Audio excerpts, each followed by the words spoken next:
को सुनना। स्थायी आनंद और परम मेल की अवस्था पाने के कई तरीके हैं। इन तरीकों में विविधता है, किंतु महत्वपूर्ण यह है कि ये सभी संतुलित और समग्र तरीके से बने हैं। इन विविध पद्धतियों में वास्तव में कोई विभाजन या श्रेष्ठता का क्रम नहीं है। योग पूरी तरह से निष्पक्ष है। योग आपके व्यक्तित्व के सभी पहलुओं के साथ काम करता है ताकि वह आपको आपके चरम लक्ष्य तक ले जाए।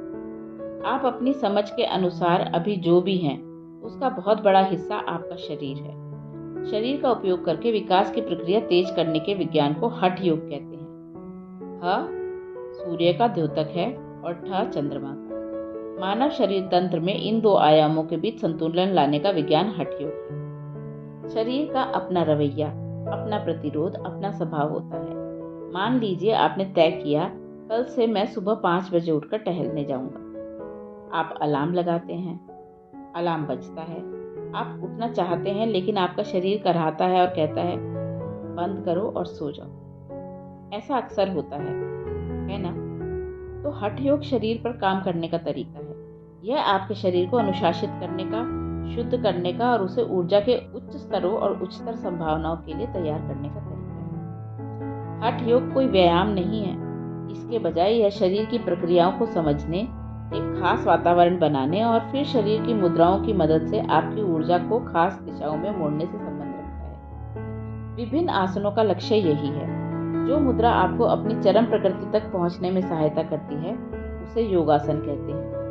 यह आपकी आंतरिक ज्यामिति को ब्रह्मांडीय ज्यामिति की सीध में लाने का विज्ञान है। इस बात को सरल तरीके से इस प्रकार समझ सकते हैं। अगर किसी व्यक्ति को आप लंबे समय से जानते हो, तो उसके बैठने के तरीके से ही आप बात बता सकते हैं कि उसके अंदर क्या चल रहा है। यदि आपने स्वयं पर भी कभी गौर किया हो, तो आपने पाया होगा कि जब आप गुस्सा होते हैं तब आप एक तरह से बैठते हैं, यदि आप प्रसन्न हैं तो आप दूसरी तरह से बैठते हैं, यदि आप हताश हैं तो आप अलग तरह से बैठते हैं। चेतना के हर अलग स्तर पर या विभिन्न मनोवैज्ञानिक अवस्थाओं में आपका शरीर स्वाभाविक रूप से एक विशेष मुद्रा अपना लेता है। आसनों का विज्ञान इसी का उल्टा रूप है। यदि आप सचेतन रूप से अपने शरीर को विभिन्न मुद्राओं में रखते हैं, तो आप अपनी चेतना का स्तर ऊंचा उठा सकते हैं। यह शरीर आपके आध्यात्मिक विकास का साधन भी बन सकता है और बाधा भी। मान लीजिए आपके शरीर के किसी अंग में, जैसे हाथ, पैर या पीठ में दर्द है। जब दर्द तेज हो, तब किसी भी उच्च स्तर की चीज की आकांक्षा करना कठिन होता है, क्योंकि आपके जीवन में वह दर्द सबसे बड़ी चीज बन जाता है। यदि अभी आपकी पीठ में दर्द है, तो आपके लिए दुनिया में सबसे बड़ा मुद्दा आपकी पीठ है। हो सकता है कि दूसरे लोग यह ना समझें, पर आपके लिए वही सबसे बड़ा मुद्दा है। अगर भगवान भी आपके सामने प्रकट हो जाएं, तो उनसे भी आप पीठ दर्द दूर करने की प्रार्थना ही करेंगे। आप कुछ और नहीं मांगोगे, क्योंकि आप भौतिक शरीर के वश में बहुत अधिक होते हो। जब वह वैसे काम नहीं करता जैसे उसे करना चाहिए, तो वह आपके जीवन का हर दूसरी आकांक्षा छीन लेता है। जब शरीर पीड़ा में होता है, तो आपकी सारी लालसाएं गायब हो जाती हैं। पीड़ा में होकर भी परे देखने के लिए अत्यधिक दृढ़ता की जरूरत होती है, जो अधिकतर लोगों में नहीं होती। ऐसे अनगिनत लोग हैं जिन्होंने साधारण से आसनों की सहायता से रीढ़ से जुड़ी समस्याओं से छुटकारा पा लिया है। डॉक्टरों ने उनसे कहा था कि उन्हें सर्जरी करानी ही होगी, परंतु वे सर्जरी से पूरी तरह से बच निकले। आपकी पीठ की स्थिति इतनी बेहतर हो सकती है कि आपको फिर कभी किसी अस्थि विशेषज्ञ के पास जाने की जरूरत ना पड़े। न केवल आपकी रीढ़ लचीली हो जाती है, बल्कि आप भी लचीले हो जाते हैं। एक बार आप लचीले हो गए, तब आप सुनने को तैयार हो जाते हैं। यह किसी की वार्ता सुनने के बारे में नहीं है, आप जीवन को सुनने के लिए तैयार हो जाते हैं। सुनना सीख लेना ही समझदार जीवन का सार है। थोड़ी मात्रा में प्रयास करना और समय लगाना महत्वपूर्ण हो जाता है। एक पीड़ादायक शरीर रुकावट बन सकता है, और ऐसे ही शरीर की विवशताएं भी बाधा बन सकती हैं। साधारण सी विवशताएं, चाहे वह भूख हो या वासना, आपको इतनी गहराई से वश में कर सकती है कि वे आपको भौतिक से परे देखने को नहीं देंगी। यह भूल जाना आसान है कि भौतिक शरीर आपका बस एक हिस्सा भर है, पर यह महत्वपूर्ण है कि यह पूरा का पूरा आप न बने। आसन भौतिक शरीर को उसके स्वाभाविक स्थान पर लाने में सहायता करता है। ध्यान के गहरे आयामों में प्रवेश करने के लिए आपकी ऊर्जाएं ऊपर की ओर उठेंगी और अनुभव के ज्यादा गहन आयाम खोलेंगी। इसीलिए यह बहुत महत्वपूर्ण हो जाता है कि शरीर का ऊर्जा संचार तंत्र अनुकूल हो। यदि वह अवरुद्ध है तो काम नहीं करेगा। और इसलिए ध्यान की अधिक गहन अवस्थाओं में जाने से पहले ही शरीर को उसके लिए तैयार करना बहुत आवश्यक है। हठ योग यह सुनिश्चित करता है कि शरीर ऊर्जा के उफान को बिना किसी कठिनाई के सहजता से संभाल ले। अनेक लोगों के लिए आध्यात्मिक विकास बहुत कष्टदायक बन जाता है क्योंकि आवश्यक तैयारी नहीं की गई होती। दुर्भाग्य से अधिकतर लोग स्वयं को पूरी तरह से बाहरी परिस्थितियों द्वारा संचालित होने देते हैं। दुनिया में यह आम बात हो गई है कि विकास केवल कष्टदायक तरीके से होता है।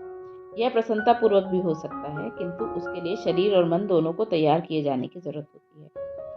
आसन एक मजबूत और स्थिर बुनियाद देकर आपको विकास और रूपांतरण के लिए तैयार कर सकते हैं। आज जिस हठ योग को लोग सीख रहे हैं वह पूरी गहराई और विस्तार वाले अपने प्राचीन रूप में नहीं है। आजकल आप जिस स्टूडियो योग को देखते हैं वह दुर्भाग्य से हठ योग का केवल शारीरिक पहलू है। योग के केवल शारीरिक पहलू की शिक्षा देना वैसा ही है जैसे मृत शिशु का जन्म हुआ। वह न केवल बेअसर होता है बल्कि एक त्रासदी जैसा होता है। यदि आप एक जीवंत प्रक्रिया चाहते हैं तो उसे इस तरह से संचरित करने की आवश्यकता है जो योग के दूसरे आयाम भी शामिल करे। हठ योग का अर्थ सिर के बल खड़ा होना या सांस रोकना नहीं है। एक समय था जब मैं भी हठ योग को 2 दिन के कार्यक्रम के रूप में सिखाया करता था। लोग इन कार्यक्रमों की तीव्रता से अभिभूत हो जाते थे। केवल आसनों के अभ्यास से ही उनके परमानंद के आंसू निकल आते थे। अब ऐसा अक्सर क्यों नहीं होता? केवल इसीलिए क्योंकि हठ योग को अब एक अंतिम अभ्यास की तरह प्रदान किया जा रहा है, न कि उच्च संभावना की तैयारी की विधि के रूप में। इसके फलस्वरूप दुनिया में आज हठ योग कुछ ही लोगों को शांति प्रदान करता है और दूसरों को केवल स्वास्थ्य लाभ मिलता है। बहुत से लोगों के लिए दुर्भाग्य से यह एक कष्टदायक सर्कस होता है। यह उनके लिए तो ठीक है जो केवल शांति और स्वास्थ्य की आकांक्षा रखते हैं, परंतु योग को यदि आप स्वयं को 5 इंद्रियों से परे एक ग्रहणशील संभावना में रूपांतरित करने के साधन के रूप में देख रहे हैं तो हठ योग का इसके प्राचीन रूप में प्रदान करने की आवश्यकता है। साधना। अपने आसपास ध्यान दीजिए। अपने परिवार में, सहकर्मियों में और दोस्तों के बीच क्या आप महसूस कर सकते हैं कि हर किसी के बोध का स्तर अलग होता है? इस पर बारीकी से गौर कीजिए। यदि आप कुछ ऐसे लोगों को जानते हैं जिनके पास दूसरों से बेहतर स्पष्टता और बोध क्षमता है, तो उनके हाव भाव पर ध्यान दीजिए कि वे शरीर को कैसे संचालित करते हैं। उनके पास बिना किसी अभ्यास के एक खास ठहराव होता है, परंतु बस थोड़े से अभ्यास से ही बहुत अंतर पड़ सकता है। यदि आप दिन भर में बस कुछ घंटों के लिए अपनी रीढ़ सीधी रखकर बैठते हैं तो आप देखेंगे कि यह आपके जीवन पर अचूक प्रभाव डालेगा। आपको अब समझ में आने लगेगा कि आपके अस्तित्व की ज्यामिति से क्या आशय है। आप जिस तरह से अपने शरीर को रखते हैं वही आपके बारे में लगभग हर चीज तय करता है। जीवन को सुनने का एक दूसरा तरीका यह है कि जीवन पर बौद्धिक या भावनात्मक रूप से नहीं, अनुभव के स्तर पर ध्यान दिया जाए। अपनी किसी एक चीज को चुन लीजिए। अपनी सांस, हृदय गति, अपनी नब्ज, अपनी छोटी उंगली। एक बार में 11 मिनट तक उस पर ध्यान दीजिए। दिन में कम से कम 3 बार कीजिए।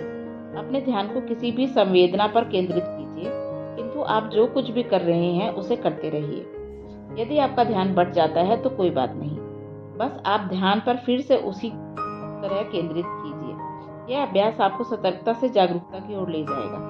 आप पाएंगे कि आपके जीवन के अनुभव की गुणवत्ता बदलनी शुरू हो जाएगी।